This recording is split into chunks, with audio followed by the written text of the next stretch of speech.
यहाँ हम डिस्कस कर रहे हैं important points related to William Words and it is part number 3।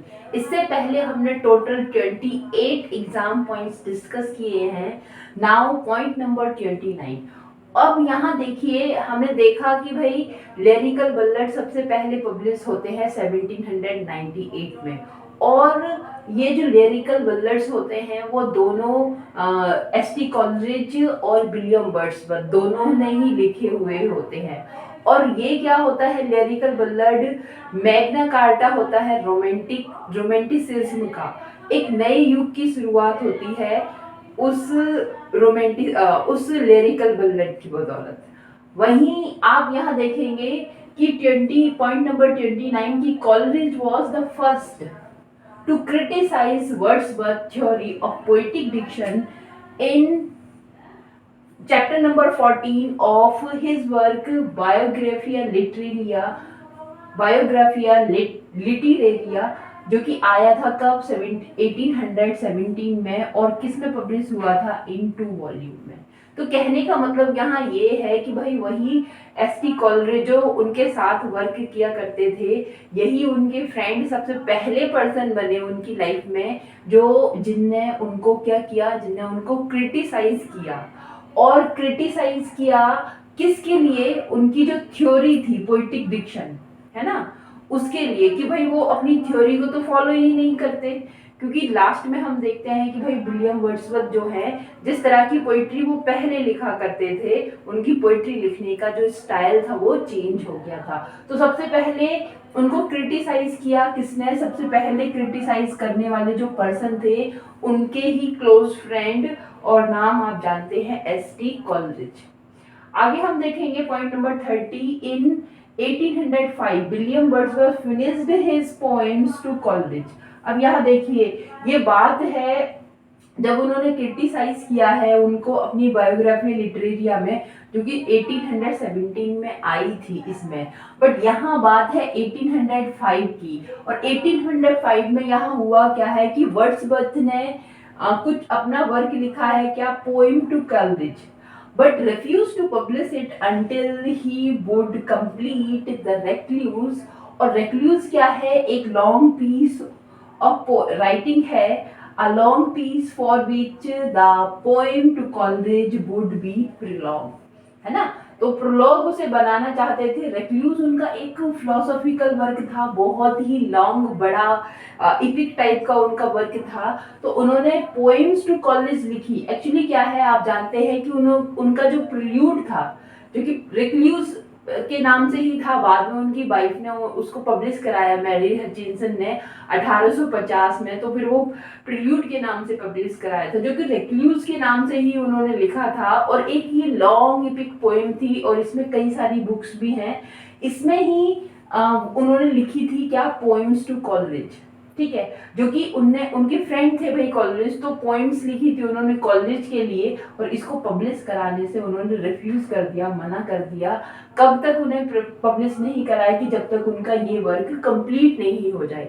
But unfortunately ये उन्होंने कभी पब्लिश किया ही नहीं, उनकी वाइफ ने उनकी डेथ के बाद पब्लिश होता है। आगे हम देखेंगे point number 31। In 1810 William Wordsworth, W. William Wordsworth और S T. Coleridge were estranged the letters opium addiction.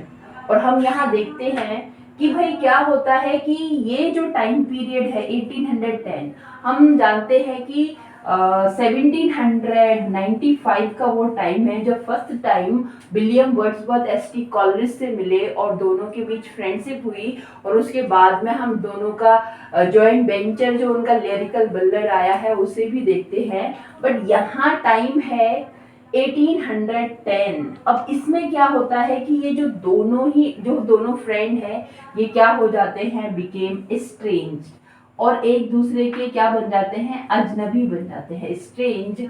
और किस मुद्दे पर, over the letters opium addiction, कि एस.टी. कॉलरिज क्या करते थे, एडिक्टेड थे किसके, ओपियम के। Now we will watch next slide. देखिए यहाँ हम देखते हैं कि S T. Coleridge refers William Wordsworth as an ever enduring man in his poem to William Wordsworth. तो एस.टी. कॉलरिज जो है उनका जो वर्क आया, उनकी जो पोएम थी टू विलियम वर्ड्सवर्थ, तो उन्होंने इसमें पॉजिटिव रिमार्क किया है किसके लिए, वर्ड्सवर्थ के लिए। और क्या कि उन्होंने कहा है ever enduring man. Ever enduring man means long lasting, enduring हमेशा रहने वाला। तो ये किसके लिए कहा है, ये उन्होंने कहा है वर्ड्सवर्थ के लिए।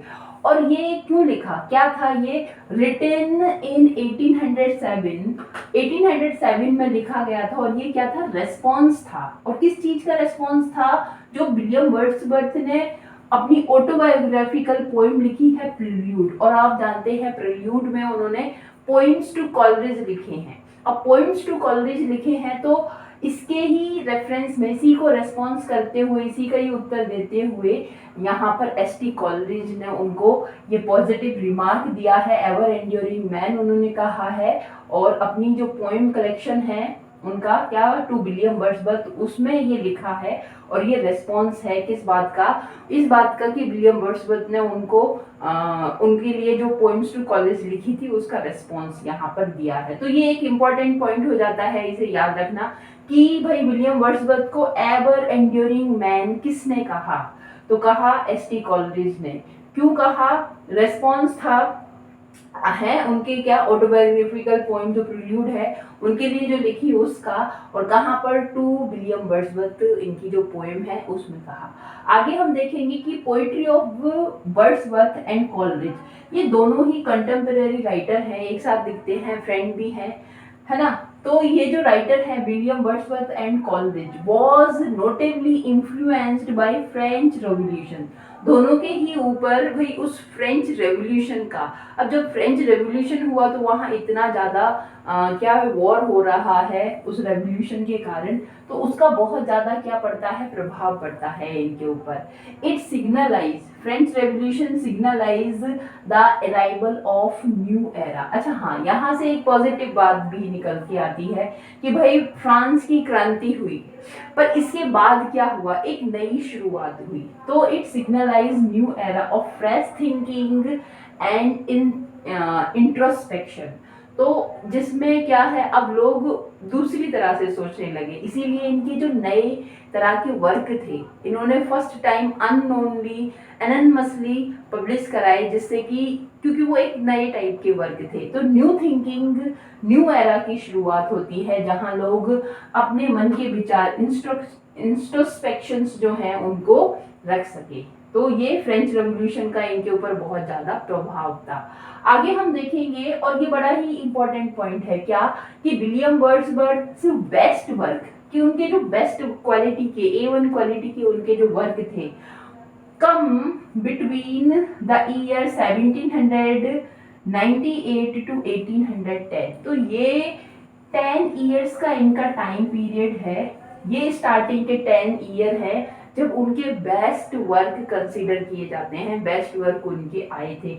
When he was under the influence of ST. Coleridge, जब ये अपने मित्र एस.टी. कॉलरिज के प्रभाव में भी थे, और बाद में तो दोनों अलग ही हो जाते हैं, है ना। तो वो टाइम पीरियड 1810 में आता है इसके बाद। तो ये 10 साल तक, 1808 तक, जब ये under the influence of ST. Coleridge रहते हैं, इनके बहुत अच्छे अच्छे वर्क आते हैं। इसके बाद देखिए यहाँ इसको याद रखना भी जरूरी है कि बेस्ट वर्क उनके ये 1798 टू 1808 आते हैं। और इसके बाद उनके वर्क जो है बेस्ट नहीं माने जाते। क्यों, क्योंकि वो वर्क करने लगे थे, लिखने लगे थे एक बड़े बड़े मुद्दों पर, है ना, साइंटिफिकली लिखने लगे थे। उन्होंने जो थ्योरी दी थी, उन्होंने जो कहा था कि poetry is for common man, common subject है, तो वो इस अपने ही कहे हुए वाक्यों से वो भटक गए थे, अलग हट गए थे। तो इसके लिए लोगों ने बहुत ज़्यादा क्रिटिसाइज किया। अब क्या क्या कहकर क्रिटिसाइज किया ये तो हम देखेंगे आगे नेक्स्ट स्लाइड में। तो अभी के लिए इतना ही। Thanks for watching it. Please like share subscribe it for more. Thank you.